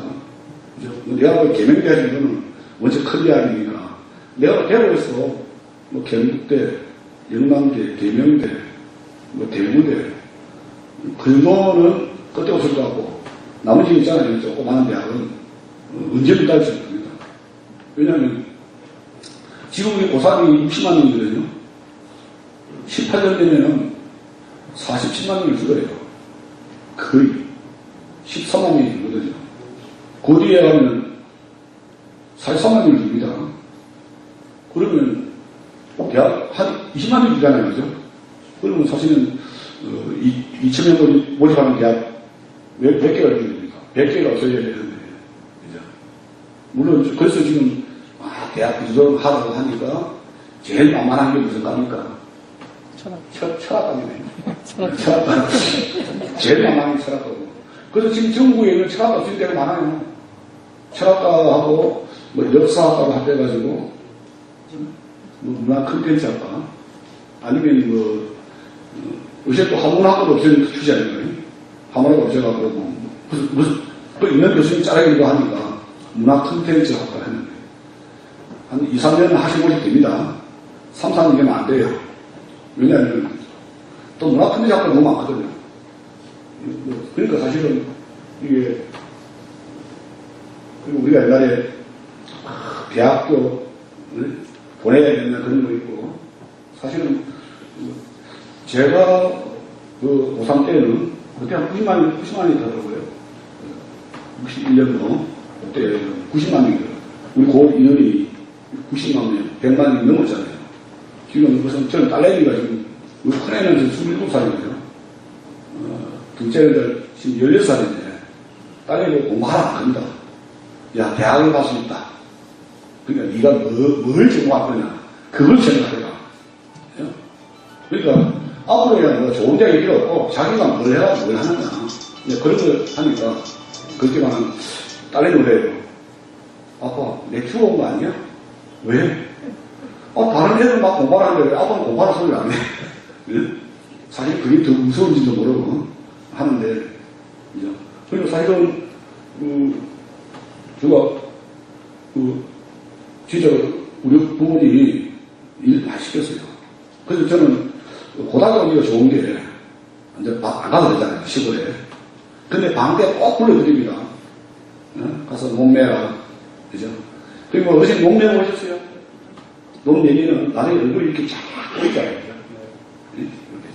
이렇게 딱 있으면 끄이거든요. 그래서 방에서 끝나고 하면 애들이 야, 네 얼굴 왜 그러노? 야, 이래서 그렇다. 하는데 방학 때 되면 가서 남해야 되고 고등학교 대구에 행님이 계셔가지고 행님집 있으면서 방학하면 불러드립니다. 하는데 그러니까 제가 농대 가는 걸 끝까지 반대하시는 것 같아요. 일이 많고. 그래서 우리 아버님이 제가 초등학교 6학년 때인가 논을 내 앞에 이미 주셨어요. 연대 마시기를. 그래서 우리 큰형님이 사업하시면서 돈이 잘리니까 팔아더라 하길래 내가 얼른 팔아라 그랬어요. 얼른 팔아라 하시죠. 그래서 제가 운동화한 거 한 털에 받고 땅 다 팔아드렸는데 그래서 그 대신 우리 아버님이 그랬어요.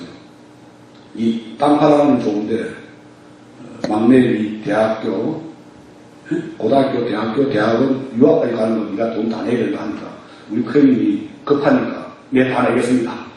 해가 했는데 그 팔아가지고 사업이 잘 됐어요. 그 옛날에는 보면 그거 아닙니까? 금 많이 받잖아요. 그래서 우리 형님이 금을 많이 받아놨는데 요거 현재 유통할 돈이 없다 이게 돼요. 그리고 요거 유통만 되면은 된다 했는데 그거 갖고 팔아가지고 그 당시에요. 우리 합천수도 한 30 내려가야 되거든요. 그 땅이나 대구 땅이나 돈값은 비슷했어요. 근데 지금 우리 아버님은 우리 노인네마다 좀 그때 좀 시간이 나셔가지고 그냥 뭐 대구 근방에다 땅을 샀으면 우리가 부자가 되겠습니다. 그죠? 그 하트 꽃장이 지금 하트는 내 고향에는 아직까지 한 평당 10,000원이 안 해요. 지금도. 어떤지 아시겠죠? 얼마나 꽃장인지. 그리고 제가 이제 우리 아버님 돌아가실 때 시골 사니까 다들 그래요. 김 교수는 서울 온 것 자체가, 서울 간 것 자체가 출세했다고. 그 더 이상 출세하시면 안 말라고 할 정도로 했는데. 그러니까 못 찾아와가지고 묻고, 요즘은 내일이 있어가 다행이잖아요. 다행히 내일이 없었는데. 그런 점도 있었습니다. 근데 사실은 오름과 오사는 사람의 예의고, 그러니까 짐승들이 서로 풀려서 먹이는 것은 짐승의 예의고, 이 풀이 서로 있잖아요. 우거져가지고 서로 이렇게 막 하는 것은 초목의 예의라는 뜻입니다. 그러니까 사람 입장에서 보면은 사람이 귀하고 사물이 천하고, 사물의 입장에서 보면은 사람은 천하고 사물은 귀하다. 그러니까 감정가이거든요. 그래서 뭐냐면은 대저 사물은 슬기로움이 없는 까닭에 거짓이었고, 그러니까 우리 박근혜 대통령님께서 제일 좋아한다는 게 뭡니까? 동물의 방법을 좋아하신다고 하잖아요. 왜 좋아하시냐 물으니까 동물은 배신을 안 하기 때문에. 근데 인간은 배신을 하거든요. 그러니까 왜냐하면 설기가 없는 거죠. 그래서 머리를 안 쓴다는 거예요. 그렇기 때문에 거짓이 없고 깨달음이 없다. 또 깨달음이 없는 까닭에 하는 짓도 없다. 그렇다면 사물이 사람보다 귀하다. 그러니까 이 거짓이라는 걸 두고 보면은 인간은 끊임없이 속이고 뭘 하는데 사물은 안 한다는 거죠. 또 공항은 높이 천기를 날고 용은 날아서 하늘에 있으며 시초와 얼음터는 신을 통하고 소나무와 잣나무는 제목으로 쓰여진다. 사람의 부모와 견주 어느 것이 귀하고 어느 것이 천하다. 그러니까 집을 지을 때는 그죠? 왜 우리 이름 알지 않습니까? 굽은 소나무가 성산을 지킨다. 요새는 많이 바꿔야 돼요. 그 굽은 소나무가 더 비싸요. 그죠? 쫙 뻗어놓은 그 옛날에는 우리가 간상용이라는 소나무를 생각 안 했잖아요. 그리고 그 당시에는 쫙 뻗어놓은 잘라가지고 기둥을 쓰고 뭘 쓰고 하는데, 이 구멍 꼬르꼬르 굽으면, 저거 배에서, 불이 날 때에 이렇게, 요즘은 비트러짓으로 많이 들려서 소나무가 억대로 가더라고요. 그러니까 제가 전번에 도봉산 골프장에 우리 제자가 취업해 있어가지고 갔는데 그 소나무 하나가 1억이 들어갔더라고요. 얼마나 비틀는지. 그러니까 이게 이제 우리가 옛날에는 나무하면 집밖에 생각 안 했는데 지금은 집이 아니고 뭡니까? 관상용으로 생각하는 거예요. 그러니까 부산시에 가면 이 분재가 잘한 집이 있어요. 그 소나무 하나 많이 들어서 얼마나 무겁지만 그냥 가서 오더라고. 그래서 유지도 못해요. 그러니까. 그냥 하라고. 이걸 계산이 안 나오는 거라고. 그 얼마냐니까. 그것도 궁금하잖아요. 자꾸 던지고. 한 2억 줘야 될 것 같더라고요. 예? 그걸 2억 주고 산 사람이 있어요. 하니까. 지금 주문에 받아놨대요. 판다고. 그래서, 참 돈 많은 사람도 쓸데없는 짓 많이 하는구나. 그거 나온 보려고 2억짜리 갖다 놓고. 근데 중요한 거는 그게 2억 사는 게 중요한 게 관리가 됐던데요. 그리고 그걸 유지해야. 그잖아요. 뭡니까? 분재는 거. 근데 그걸 일정을 유지하는 게 진짜 고도의 기술이라고 하더라고요. 그래서 제가 또 이 다음에 좀 은퇴하면 10월에 몽사시까지 싶어서 제가 주로 듣는 게 뭡니까? 분재 이런 것도 듣고, 그 다음에 나무 관리, 농사 이런 거, 요새 그런 게 많거든요. 그걸 들었는데, 저도 하면 참 도움이 되겠다 생각했는데, 내가 그 말 했지만, 교수님 포기하세요. 왜요? 그거 최소한 20, 30년 갖고 이랬는데, 선생님 갖고면 그 문제 해결을 하겠습니까? 하는데, 그리고 사실은 이 관점을 보여주느냐에 따라서 가치가 된다는 겁니다. 그러니까 우리가 집이라고 하는 관점 보면은, 물론 이제 인간이 집을 짓지만, 그 집을 쓰는데 목재가 중요하다는 거죠. 그리고 요즘 말하면 뭐 철관하고 콘크리트가 더 중요할 수도 있겠지만, 근데 그런 관점의 차이를 이야기하는 겁니다. 또 옛사람이 백성에게 혜택을 입히고 세상의 다스림에 있어서 물에서 도움받지 않은 것이 없다. 대체로 군신간의 어리는 벌에게서 병진의 법은 검에게서 예절의 제도는 박쥐에게서 검을 치는 법은 검에게서 각각 치는 것이다. 이건 주님에게 보는 논문만이다. 그런데 그 까닭에 성인은 만물을 스스로 속는다. 고 했다. 그런데 너는 어찌해서 하늘의 입장에서 사물을 보지 않고 오히려 사물의 입장에서 사람의 입장에서 사물을 보느냐. 그러니까 사실은 이 군신 간에 우리가 있잖아요. 충성이라는 개념은 번역에서 했답니다. 그 다음에 검을 치는 거. 그러니까 이게 있잖아요. 요임금, 수임금, 그죠? 그 이전에 뭡니까? 복희, 신농, 황제. 이런 분들이 이런 걸 보고, 아침에 있잖아요. 딱 가보니까 거미줄 치는데 벌레가 딱 걸렸거든요. 근데 누가 옵니까? 거미가 쫙 와서 잡아먹잖아요. 물고기 저렇게 하면 잡으면 되겠다. 그래서 이제 이 새끼를 꼬아가지고 이렇게 검을 치고 잡으니까 그냥 잡히니까 벌써 잡히잖아요. 그러니까 우리가 인간이 아무리 뛰어나다 하더라도 다 이렇게 어떤 제도를 취하고 할 때는 사물을 보고 고맙다는 겁니다. 그러니까 이러한 박사는요, 아까 얘기했듯이 홍대용 선생님이 독창적 생각은 아닙니다. 이미 그거는 장자의 추수패라는 뭐가 있어요.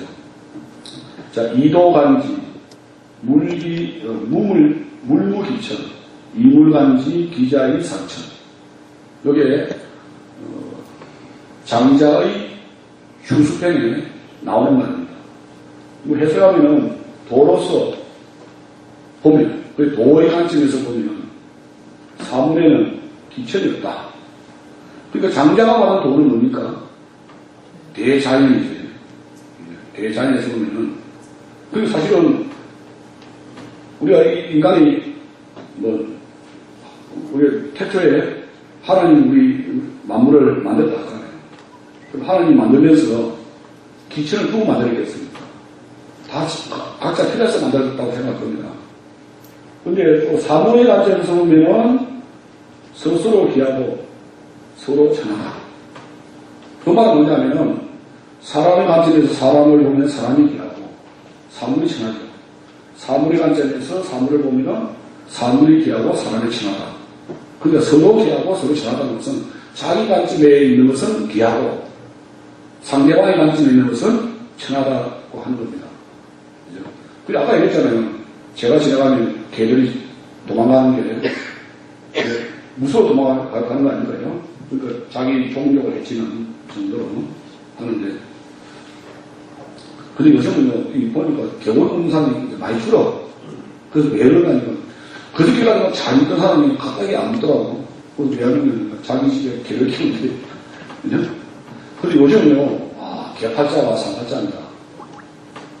서울에 가면 그 한성대 앞에 가면은 개 호텔이 있어요. 호텔. 그거는 지금잖아요. 예약해야 됩니다. 내년 여름에 7월 말, 8월 말 가다니는 7월쯤 예약해야 예약이 돼요. 야, 그거 하나 채울까 했더만 내가 그 이야기했더만 그 교수님 수의사 자격증이 있어요. 그러더라고요. 수의사 자격증이 있어야 된답니다. 근데 그거는 단순히 제가 주는 게 아니고 오면은 주인이 휴가 갔다 올 동안에 3박 4일 이렇게 하면은 다 건강 문제부터 시작해서 제 옆에 있는 교수님이 자기는 원래 개도 안 키우는데 아침에 보면 자기 집에 개가 있잖아요. 한 마리가 다 있어서 안 하더래요. 그래서 불쌍해서 키웠는데 그러면 개가 자기를 닮아가지고 결석이 말씀이나네요, 요를려서. 근데 자기는 수술하면은, 요를려서는 그 교수님도 3번 했다더라고요.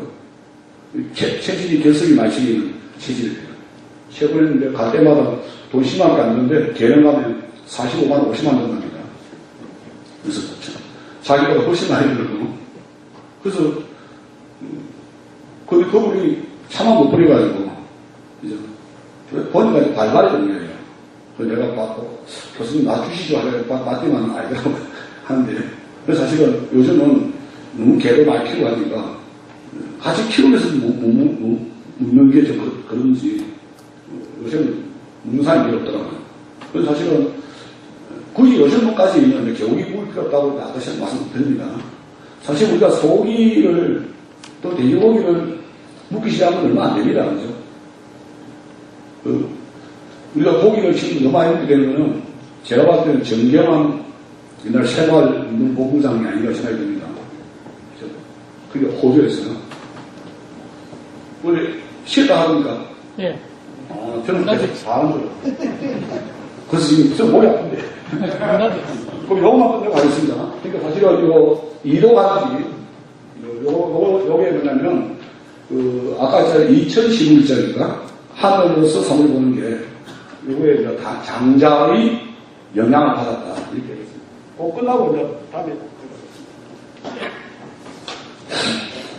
제가 시간 잘 몰라서 저는 계속 다 하는 거예요. 좀 쉬었다. 완전 마무리하십시오. 원래 4시까지 아닌가? 예. 아니, 쉬었다 하는 거. 완전 4시까지 원래 60분 강연하시고요. 네. 토론합니다. 아, 그래요? 그러면, 저 그걸 물어보면, 이 110분을 다 토론. 저희 영문이 다 말씀드려서. 이야기 안 했구나. 그러면요, 빨리 끝내가겠습니다. 그러면. 이 얘기를 안 해주셨구나.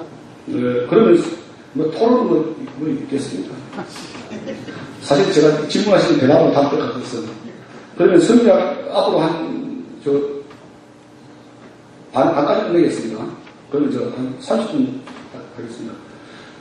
또 평균 중에 보면 성리학자의 3인간이 있습니다. 신빈주의. 성리학자는 아까 얘기한 산업공상의 차이를 인정했는데 하고, 또 산업공상의 순으로 이제 차별했습니다. 그러면서 양반의 유일의식을 인정했어요. 그런데 홍경호 선생은 3인간을 이제 직분주의를 했습니다. 그래서 산업공상 직분을 인정했고, 직분사의 상의 차이를 인정했지만, 신분은 인정하지 않다. 그것도 모든 백성들이 노동을 해야 된다는 만미 개로사상, 오늘 앞에서 말씀드렸습니다. 그럼 중화사상을 말씀드리겠습니다. 제가 더위 많이 탔어요. 옷도 뚜껑 있습니다.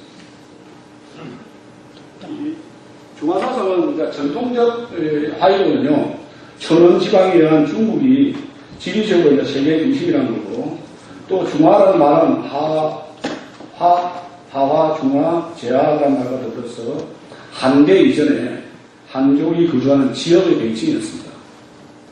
그런데 이런 지역의 명칭에다가 뭐라는 지리적 개념에 문화적으로 우수한 민족이라는 개념이 포함되었습니다. 그래서 문화적으로 세계의 중심이며 다른 민족을 야만시 여기는 겁니다. 그래서 우리가 동이, 남만, 북적, 서유 이렇게 얘기하죠. 또 중국이라는 것은 이 사기의 의미인데요. 대개 총명하고 두루 지혜로운 자리에 사는 곳이요. 만물과 재용이 모이는 곳이요. 성현이 가르침을 베푸는 곳이요. 인의가 베풀어지는 곳이요. 시서 예약이 쓰여지는 곳이다. 이렇게 해서 중국, 여기 중화거든요. 그래서 이 중화를 예교문화로 파악했다는 겁니다. 그 다음에 성리학파의 하이는 있습니다. 17세기 전반 명나라와 조선에 가해진 오랑캐, 청이죠. 청의 침략은 매민 중심의 중화주의 세관의 치명적인 역할을 했고, 또 당시 조선에서도 인제할 때 명에 입은 제조지연, 제조지연 아시죠? 나라 다시 태어나게 됐다는 거.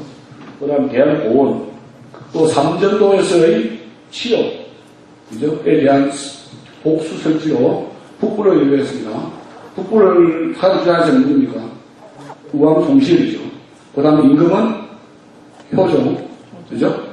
장군은 누굽니까? 그러니까 사실은 송시열이 이 북부를 가지고 요새 말은 뭡니까? 자기의 주도권을 잡으려고 하는 겁니다. 쉽게 말하면. 그리고 우왕 송시열은 춘추대의 이름으로 북부를 매문을 하게 됐고, 그래서 우왕 스님이 뭐라 하냐면, 공자가 춘추를 지었는데 대의가 수지까지나 존주가 가장 크다. 존주라고 주나라를 의미하는 것입니다. 그러니까 주나라가 가장 문명의 무기고, 그러니까 주나라의 문명을 사수하고 있는 중화. 근데 그 중화의 문명을 우리가 가장 잘 가지고 있는 조선. 그래서 조선을 우리가 소중화라고 했어요. 소중화. 그래서 송시열이 주장하는 북벌의 본질은 명에 대한 신화의 의뢰를 행하는 것에서 한 걸음 더 나아가지고 명을 위한 복수보다는 이적이 중국을 어지럽힐 수가 없고 금수가 인류와 난행하셨다. 그리고 우리나라에서는 처음 뭐라고 그랬습니다. 금수만도 못한다 했어요. 인간만도 못한 게 아니고 진수보다도 못하다. 뭐 이런 이야기를 했거든요. 그런 겁니다. 그 다음에 이제 홍대현 하이로는 이론적으로는 지구설과 무한우주설입니다. 지구가 근글무로 우리나라 세계 중심이 되고 또 지구가 우주의 중심, 중국이 세계 중심이 되었다 했습니다. 또 이런 것은 아까 말씀드린 2015이라 하는 상대적 자기중심성. 그러니까 우리가 보면 우리가 중심이 되고 중국이 변방이 되고 중국이 중심이면 우리가 변방이 되고 그런 거고 또 종래의 하위 지구가 내 지구를 부정하고 하와이, 내와이를 상대적 관점에서 중이식에서 종래 중국 세계관을 탑재하는데 공을 했습니다. 그래서 동방이가 된 것은 지계가 그러한 것 때문인데 어찌 숨길 필요가 있겠느냐. 인위적으로서 이적을 행한다 하더라도 진실로 승리될 수 있고 해이될 수 있는데 진실로 큰 일이란 나에게 있는 것이지 무엇이 마음에 차지 않겠는가. 그러니까 우리가 동쪽 오락회에서 우리가 맞춰볼 필요가 없고 우리가 얼마든지 성인이 될 수 있고 뭘 할 수 있다고 하는 겁니다. 또 각자의 문화를 인정하는 문화 상대주의가 있습니다. 자, 하늘이 내고 땅이 길면 불어 헬기가 있는 자는 모두 사람이며 여럿에서 뛰어나 한나라를 맡아 다스린 자는 모두 그 이미 등급이며 문을 거듭 만들고 해자를 깊이 파서 강토를 드시면서 지키는 것은 다 같은 국가이고 장고나 위모나 문신이나 조제나 간에 다 같은 자기의 별의 숙성이다. 하늘에부터 보면 어찌 안과 밖의 구분이 있겠는가. 따라서 각각 자기 나라를 지키고 또 자기 나라를 풍성하게 편하게 여기는 것이다. 이렇게 얘기했습니다. 그러니까 왜냐하면 우리가 청나라를 무시하는 이유가 하나가 뭐냐면 변방하는 거잖아요. 머리를 쫙 길어붙는 거. 또 하나는 뭡니까? 자인. 그죠? 자인. 그걸 지금도 우리 자인하고 있어요. 여성들 옷은 다 자인입니다. 남자는 무임이에요. 그것도 보면은 옛날 조선시대에 성리학교 사고가 현재 옷이도 남아있습니다. 우리는 이렇게 가잖아요. 왼쪽이 오른쪽으로 가잖아요. 여기 우임입니다. 그러니까 오른쪽도 왼쪽 가는 게 자인이거든요. 지금 우리 구분하고 있어요. 근데 이제 홍정이 나설 때는 문신을 하고 뭘 하든 간에 그거는 자기들이 풍선이다 이거죠. 근데 지금도 우리가 왜 인도에 가면은 뭐를 손가락을 이게 밥 먹잖아요. 그죠? 뭐 인도네시아나 이런 거 보면 그걸 갖다 우리가 야만시야 우리 손가락 먹는 거 그건 자기들이 풍선이죠. 그건 내리더라는 것이 홍대영 이야기입니다. 또 이를 바탕으로 주체적 역사의식이 바랍니다. 천지의 변화에 따라 인물이 많아지고 인물이 많아지니까 주체와 객체가 나눠지고 주체와 객체가 나타남에 따라서 안과 밖의 부분이 있다. 또 공자는 여기 가장 중요한 그겁니다. 공자는 수나라 사람이다. 왕실이 나를 받아주고 제후들이 제약해주자 5초가 중국을 어지럽혀 도읍지라고 해치기를 싫어하지 않았다. 춘추는 주나라 사진과 안과 밖에 대해서 엄격히 하는 일과 마땅하지 않겠는가. 그러나 가령 공자가 바다에 떠서 구이에 들어가 살았다면 중국법을 써서 구이의 풍속을 변화시키고 주나라도를 영에 이를 것이다. 내 신분과 전량 지위가 마땅히 영에 줄추가 있을 것이다. 그러니까 공자가 논해보고 있잖아요. 떼못 타고 떠고 싶다 했잖아요. 그 어디 갈 거냐니까 동해 가고 싶다 했잖아요. 어찌 누추하게 가겠냐니까 군자 거지니 군자가 살것으니 하루지 어찌 누참이 있겠느냐 이런 거 보면은 공장 동의에 오고 싶었거든요. 그러니까 우리가 동의에 만약 왔으면은 동의를 중심으로 하는 춤추를 지었다 그 뜻입니다. 그래서 이게 역의 춤추론입니다. 그래서 동방의 풍습이 그러니까 또 하나는 동방의 풍속이 유학을 송성하여 저술이 다양하다. 다만 선비의 넓은 속도로 이상한 것은 오직 중국의 물을 매달리고 우리나라의 역사와 전도에 대해서 거의 읽지도 않았다. 그까지 선비를 비판합니다. 조선 400년 동안의 훌륭한 법과 정치적 및 유명한 신앙, 큰 유학자의 대대로 없지는 않거나 기록이 매우 적어서 도장이 가능하다. 그러니까 그 당시 선비들이 우리나라 문을 내팽개치고 중국도에다가 침투한 것을 비판합니다. 그러니까 우리가 주체적으로 해야 된다는 거죠. 그래서 홍대영의 하이가는 왜냐면 우리 역사에 대한 주체적 인식. 그래서 이제 홍대영의 영향을 받은 유독공이가 뭘 썼습니까? 발을 썼거든요. 그러니까 그래서 고려에서 뺐잖아요. 발을 빼고 자기들만 했는데 그게 잘못됐다. 그리고 국가를 대단하게 인식하는 계기가 됐고 이런 홍대영을 비롯한 북한에 있어서 청은 이제 더 이상 백적의 대상이 아니라 배울 것이 있으면 배우지 않는 북화의 대상이 되었다는 겁니다. 이런 홍대영의 있었기 때문에 사실은 북학과가 있었다고 생각이 듭니다. 그래서 이 개룡을 지으면요 사람들 의의 보면은 전체 홍대영 사상은 과학적 사고입니다. 지구설 과학사상을 바탕으로 합리적인 인식 가능, 또 성리학자들의 중화주의 체계관과 소화중화주의 비판했고, 또 두 번째는 주체성의 확립입니다. 하위 인략, 그러니까 중화와 오랑캐가 같다는 이미 주체적 역사관 등 우리 문화, 우리 것에 대한 자긍심이 고치시고 그런 이러한 논리가 이용주체를 도양시켰다 할 수 있습니다.